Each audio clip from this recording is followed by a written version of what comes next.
Have you ever really thought about how those giant machines that power our world actually get to where they need to be? Well, it's not as simple as just, lifting them off a truck. We're talking about a high-stakes mission where one tiny mistake can cause some pretty big problems. So let's get into the art of this invisible but absolutely essential job. Right, so this is what we're talking about.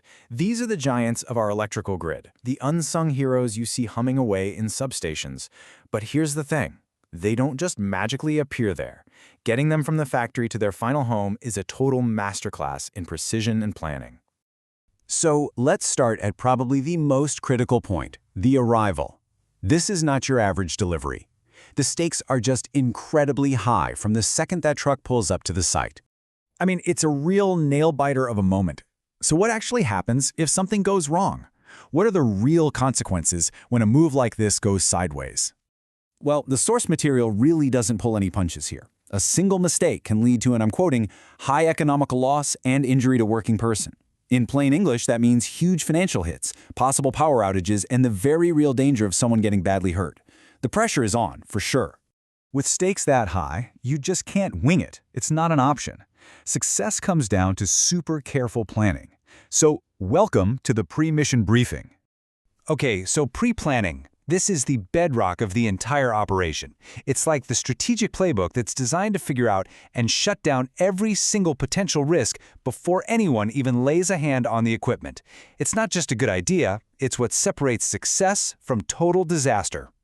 But this is where it gets really interesting. Beyond all the technical checklists and the engineering plans, the source calls this whole process an art. And that one word, well, it tells you everything.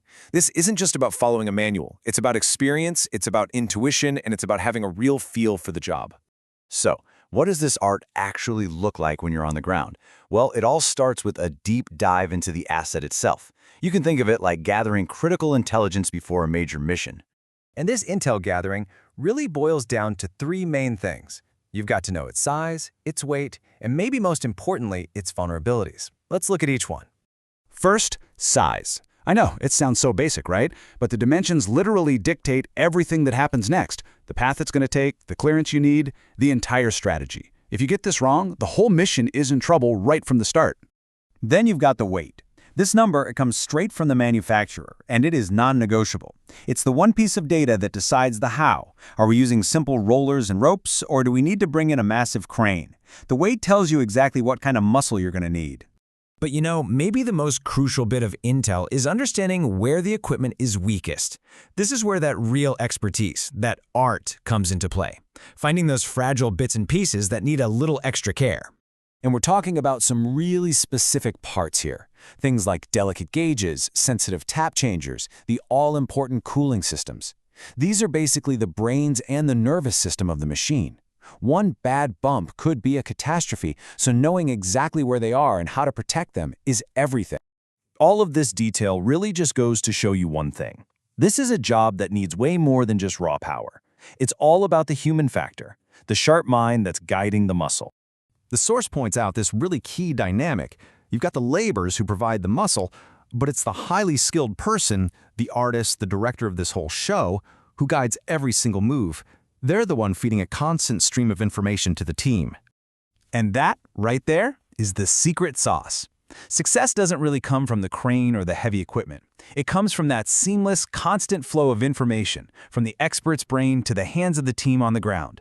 That communication is what turns potential chaos into perfect control. So after hearing all that, what's the big takeaway? What's the one thing you should really remember from all this? It's this. The next time you drive past a substation just quietly humming away, remember what you're really looking at. It's not just a metal box. It's the grand finale of a perfectly executed, incredibly high-stakes performance. It's a silent monument to amazing planning, skill, and precision. It really makes you think, doesn't it? What other invisible, high-stakes operations are happening all around us every single day just to keep our world running smoothly?